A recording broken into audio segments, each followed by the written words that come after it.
ఇస్తున్నారు. కాబట్టి దయచేసి పెద్దలు మనకు ప్రభుత్వం తరఫున మేము విజ్ఞప్తి చేస్తున్నాం, మీరందరూ కొంచెం మీ వయసును అదేవిధంగా నాయకత్వాన్ని అన్నింటినీ దృష్టిలో పెట్టుకొని మీ అవసరం అనేది రాబోయే తరాలకు కూడా ఉంది కాబట్టి ఇది విరమింపజేసి మీరు ఒక పిటిషన్ ద్వారా ఒక అర్జీ ద్వారా మనకు మినిస్టర్ గారిని కలిసి అదేవిధంగా తదుపరి గవర్నమెంట్కు తెలియజేసి మీ యొక్క ఆశయ సాధన కొనసాగించాలని చెప్పి ప్రత్యేకంగా విజ్ఞప్తి చేస్తున్నాం. ఎందుకంటే ఈ టైంలో కొంచెం ఈ లేట్ అవర్స్ ఇట్లాంటివన్నీ కొంచెం సముచితం కాదనేది కొంచెం ప్రభుత్వం ద్వారా తెలియజేస్తున్నాము. దయచేసి పెద్దలు ఈ యొక్క నిరాహార దీక్ష కానీ దీనికి ఒక దీక్షను కానీ కొంచెం విరమించి ఉదయం మళ్ళా కావాలంటే మీరు ఏదైనా కార్యక్రమం కొనసాగించవచ్చు. అదేవిధంగా మనకు రిప్రజెంటేషన్ అయితే జాయింట్ యాక్షన్ కమిటీ కంపల్సరీగా షెడ్యూల్లోనే ఉంది కాబట్టి దాని ద్వారా తెలియజేసుకోవాలని మీకు అందరికీ విజ్ఞప్తి చేస్తున్నాం. సార్ ఇంతకుముందు ఎమ్మిగనూరులో కూడా మాకు షెడ్యూల్లో ఉంది, మీకు కంపల్సరీ కల్పిస్తామని ఎస్పీ గారు చెప్పినారు. కానీ కల్పించకుండా స్టేషన్లో తీసుకెళ్ళి మమ్మల్ని అందరిని కూర్చోబెట్టినారు. మరి అలాంటప్పుడు ఎటువంటి స్పందన లేదు సార్. మరి దాని మీద మీరు ఇప్పుడు మేము ఎట్లా ఎస్పీ గారు ఆ విధంగా చెప్పి చేయడం జరిగింది సార్. అలాగే ఎట్లా నమ్మాలి ఆ విషయాన్ని? ఖచ్చితంగా మిమ్మల్ని కల్పిస్తాం. హాస్పిటల్ కూడా మమ్మల్ని కల్పిస్తామన్నారు, పత్తికొండలో కల్పిస్తామన్నారు. అధ్యక్షులు కూడా చంద్రబాబు నాయుడు సార్, చంద్రబాబు నాయుడు మా సమస్యని వినాలని కూడా ఆలోచన చేయడం లేదు. చంద్రబాబు నాయుడు మా సమస్యని వినాలని కూడా ఆలోచన చేయడం లేదు. మా సమస్యలను పరిష్కారం చేయాలనే ఆలోచనలో కూడా లేడు చంద్రబాబు నాయుడు గారు. దీనికి మరి గట్టి హామీ అనేది ఎట్లా మేము నమ్మాలనేది.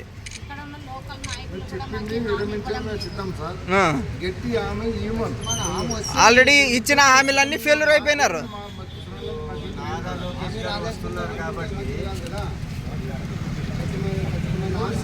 మీకు అందరికీ నాయకులకు అందరికీ తెలియజేసేది ఏమంటే, ఇప్పుడున్నే సోషల్ మీడియా యుగంలో మీ యొక్క గ్రీవెన్స్ మీది ఏదైతే ఈ కార్యక్రమాలు చేపడుతున్నారో అవి ఎంత వద్దనుకునే దాగేటివి కాదు. అవి ఆటోమేటిక్గా ప్రభుత్వానికి ఎంత పెద్ద అధికారులకైనా ఆటోమేటిక్గా చేరిపోతాయి. మీరు ఇప్పుడు చేసేది ఆల్రెడీ వాళ్ళకు చేరిపోయింటారు. ఈరోజు ఏం జరుగుతూ ఉంది అని చెప్పేసి సార్ అయినా కూడా గ్లోబల్ విలేజ్ ఇది కాబట్టి మనకు ఆటోమేటిక్గా మీరు చేసే ప్రతి ఒక్క విషయం పై వాళ్ళకు తెలుస్తూ ఉంటుంది.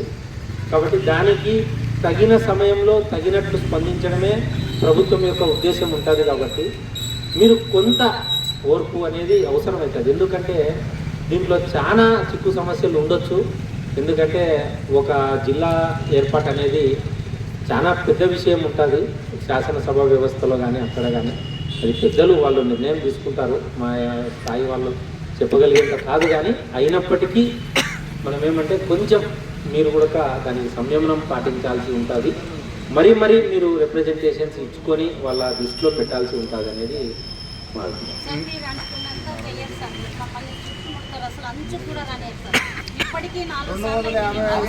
సార్. అక్క ఒక నిమిషం సార్, నేను ఒక విషయం అడుగుతాను సార్. మీరు సోషల్ మీడియా ద్వారా ఈ విధంగా ఇంత స్ప్రెడ్ అవుతుందని మీరు అన్నారు, ప్రతి ఒక్క యువకునికి తెలుస్తుందని అన్నారు.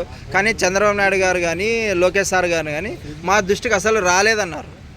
అది కూడా ఎవరు చెప్పినారంటే నిమ్మల రామనాయుడు మంత్రి గారే చెప్పినారు ఆ విషయాన్ని.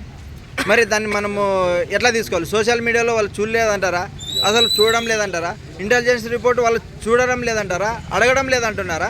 దాన్ని ఏ విధంగా మేము పరిగణలోకి తీసుకోవాలి? సార్, విద్యార్థి సంఘాలుగా మేము చాలాసార్లు అంటే ఇదే డిమాండ్ పైన మేము మాట్లాడినప్పుడు కూడా వాళ్ళు ఎటువంటి రెస్పాన్స్ మాకు ఇవ్వలేదు సార్. మనకి ఇక్కడ ఆదోనిలో కార్యక్రమ నిర్వహణ ఏదైతే చేస్తున్నారో వాళ్ళందరూ ఖచ్చితమైన 100% హామీ ఇస్తున్నారు. ఇప్పుడు ఫోన్ ద్వారా ఖచ్చితంగా మనకు జాయింట్ యాక్షన్ కమిటీకి జిల్లా సంబంధించి రిప్రజెంటేషన్ ఇచ్చేదానికి, ఆదోని జిల్లా ఏర్పాటుకు సంబంధించి రిప్రజెంటేషన్ ఇచ్చేదానికి ఖచ్చితంగా మనకు అజెండాలో ఉంది. గ్యారంటీగా ఇస్తామని చెప్పేసి ఇప్పుడే మనకు తెలియదు. ఇప్పుడు మేమేమంటున్నామంటే సార్, ఇప్పుడు ఒకవేళ రేపు మేమేమంటున్నామంటే సార్, మీరు తప్పుగా అనుకోవద్దండి సార్. మా ఒక బాధను మీ దగ్గర చెప్పుకుంటున్నాము. డైరెక్ట్గా ఎస్పీ గారు ఫోన్ ద్వారా మాకు సమాచారం సార్. పోయినసారి కల్గట్లకి సీఎం గారు వచ్చినప్పుడు ఖచ్చితంగా బ్రదర్ మీకు ఖచ్చితంగా మేము కల్పిస్తాము అవకాశం, మీరు ఎటువంటి చింత చెందొద్దండి అని ఎస్పీ గారు చెప్పినారు సార్. తర్వాత అక్కడ ఉండే ఎమ్మెల్యే గారితో కూడా మనం మాట్లాడడం జరిగింది సార్. తమ్ముడు ప్రజా సమస్యల కోసమే నారా చంద్రబాబు నాయుడు గారు ఇక్కడికి వస్తున్నారు. ఖచ్చితంగా మీ సమస్యలను పరిష్కరించే దిశగా మేము పోరాటం చేస్తాం. పోరాటానికి మీరు చేయొద్దండి, ఖచ్చితంగా మిమ్మల్ని కల్పిస్తామని కూడా చెప్పినారు సార్. ఇప్పుడు గౌరవనీయులైన ఇంతమందిని మేము కలిసినప్పటికీ ఈ రోజు వరకు మాకు ఎటువంటి స్పందన కలగలేదు. మేమేమంటున్నామంటే ఈరోజు నారా లోకేష్ గారు రేపు ఆదోని పర్యటనలో భాగంగా వస్తున్నారనే ఉద్దేశంతో తప్ప మీరు అధికారులు రావడం జరిగింది తప్ప ఇప్పటికీ 255 రోజులైంది సార్. ఈ రోజుల వరకు ఎటువంటి ఒక్క అధికారి కూడా స్పందించిన దాఖలాలే లేవు సార్. మేమేమంటున్నామంటే అంటే ఇలాంటి ఉన్నత అధికారులు వస్తే స్పందిస్తారా లేకపోతే స్పందించరా? ఇంకో విషయంగా సార్, ఇప్పుడు మీరు హామీ ఇచ్చి వెళ్ళిపోతారు సార్. రేపటి రోజున మమ్మల్ని నిర్బంధం పేరుతో ముందస్తు అరెస్టులు చేస్తే మేము ఎవరిని అడగాలి సార్? మాకు ఒక స్పష్టమైన హామీ. అలాగే మేమేమంటున్నామంటే ఇక్కడ ఉన్న ప్రతి ఒక్కరు మేమేమంటున్నామంటే 5 మందిని 3 తీసుకెళ్తాం, 2 మాత్రమే తీసుకెళ్తాం అంటే మేము ఒప్పుకునే పరిస్థితులు. మేమేమంటున్నామంటే ఇక్కడ ఉన్న ప్రతి ఒక్క నాయకత్వం చాలా పెద్ద నాయకత్వం, ఒక్కొక్క పార్టీకి సంబంధించిన వాళ్ళు, ఒక్కొక్క క్యాడర్తో ఉన్న వాళ్ళు మాత్రమే ఇక్కడ ఉన్నారు. దయచేసి మేమేమంటున్నామంటే మా డిమాండ్లకు అన్నింటికి ఒప్పుకుంటేనే మేము మీకు ఖచ్చితంగా మేము సపోర్ట్ చేస్తామని మేము కోరుకుంటున్నాం. ఇది ప్రజా ఆకాంక్ష కాబట్టి దయచేసి అర్థం చేసుకోలేదు. ఎవరి స్వార్థం నాడు ఎమ్మెల్యేలు ఎంపీలుగా నిలబడిపోయేది లేదు. తాగునీరు, సాగునీరు, హాస్పిటల్, విద్యా సదుపాయాలు, యువతకి ఉపాధి దొరుకుతుందని ఆశ తప్ప ఇంకా మాకు వచ్చేది ఏముంది? 30% మేము ఆశిస్తున్నాము, నీళ్లు, నిధులు. కాబట్టి మిగిలినంతా వాళ్ళ కోసమే చేసి పెడుతున్నట్టే ఈ జిల్లా. మాకైతే రాదు, మేమైతే నిలబడలేము ఎంపీలు కానీ. ఇంకోటి దయచేసి లోకేష్ సార్ గారు అర్థం చేసుకుంటారని ఆశ ఉంది మాకు. సార్ ఉన్న సబ్ కలెక్టర్ కూడా తీసేశారు. అంటే ఎంత వెనకబాటుతనంలో ఆదోని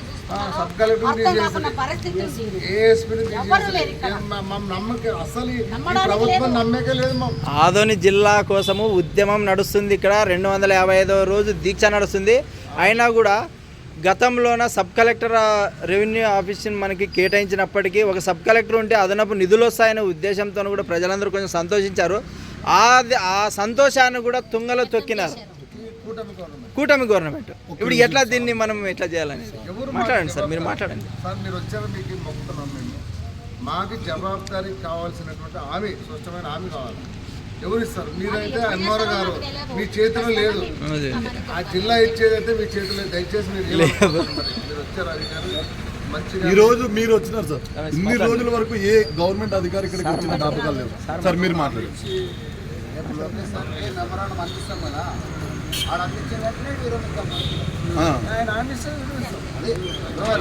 ఖచ్చితంగా ఉద్యమం మాత్రం హామీ ఆదోని జిల్లాగా ప్రకటిస్తామన్న హామీ వచ్చేంత వరకు ఉద్యమం అయితే కొనసాగుతుంది. మీరు మళ్ళీ తప్పుగా అనుకోవద్దండి సార్. ఎందుకంటున్నామంటే మేము ఇక్కడున్న ప్రభుత్వాన్ని కానీ ప్రభుత్వ యంత్రాంగాన్ని కానీ ఎవరిని నమ్మే పరిస్థితుల్లో లేవు సార్. మేమేమంటున్నామంటే ఆదోని జిల్లాగా ప్రకటిస్తాము, మాకు కొంచెం సమయం ఇవ్వండి అన్న మనం ఎటువంటి ఇబ్బంది పడం సార్. ఆదోని జిల్లా ఇస్తామనే స్పష్టమైన హామీ ఇచ్చేంత వరకు ఈ ఉద్యమాలు ఇలానే కొనసాగుతాయి. ఒకవేళ మీరు పర్మిషన్ ఇవ్వలేనప్పటికీ నారా లోకేష్ గారి దగ్గరికి ఎలా వెళ్ళాలనేది మాకు తెలుసు సార్. మా గుండెలను అడ్డుపెట్టి కానీ తూటాలకు బానిసలైనా పర్లేదు కానీ మేము ఖచ్చితంగా నారా లోకేష్ గారికి మా గోడు వినిపించడానికి మేము సిద్ధంగా ఉన్నాం. మా వంతు ప్రయత్నాలుగా జన సమీకరణ అయితేనేమి, ప్రజా సంఘాలు అయితే అన్నీ రావడానికి సిద్ధంగా ఉన్నాయి. మీరు పర్మిషన్ ఇవ్వలేకపోయినప్పటికీ మాకు ఎలా వెళ్ళాలో మాకు తెలుసు సార్. మేమేమంటున్నామంటే దయచేసి మీరు దీన్ని ప్రభుత్వం దృష్టికి ఇంకా బలంగా తీసుకెళ్ళండి అని మేము కోరుకుంటున్నాం. సార్ మాట్లాడు సార్. ఫైనల్ జడ్జిమెంట్ మనం అన్నీ చెప్పినాం. ప్రభుత్వం అనేది ప్రజల కోసమే ఉంది కాబట్టి మీ యొక్క ఆకాంక్షలను ఖచ్చితంగా వాళ్ళు పరిగణలోకి తీసుకుంటారు. కానీ కొన్ని సందర్భాల్లో కొంతవరకు చేయగలిగి తర్వాత కాలంలో కొన్ని చేసేటివి ఉంటాయి. కాబట్టి అవి వాళ్ళు పెద్దవాళ్ళు అక్కడ మనమందరం ఎన్నుకున్నాము శాసనసభ్యులను, వాళ్ళందరూ అక్కడ కూర్చొని చర్చించి మీ అందరి అవసరాలను దృష్టిలో పెట్టుకొని వాళ్ళు తగు నిర్ణయం తగిన సమయంలో ఖచ్చితంగా తీసుకుంటారు. కొంచెం ప్రోటోకాల్ ఇష్యూస్ కూడా ఉంటాయి కాబట్టి మీరందరూ దయచేసి మరొక్కసారి మనం చేస్తున్నాము, మీరు నాయకుల యొక్క ఆరోగ్యాలను దృష్టిలో పెట్టుకొని అదేవిధంగా రాబోయే మనకు దానికి సంబంధించి రిప్రజెంటేషన్ ఇచ్చేదానికి మనకు అవకాశం ఉంది కాబట్టి దయచేసి విరమించి రేపు అక్కడ వచ్చి పెద్దలను మంత్రివర్యులను కలవాలని చెప్పేసి మనస్ఫూర్తిగా కోరుకుంటున్నాము. దయచేసి విరమించాలని ప్రభుత్వం తరఫున విజ్ఞప్తి చేస్తున్నాము.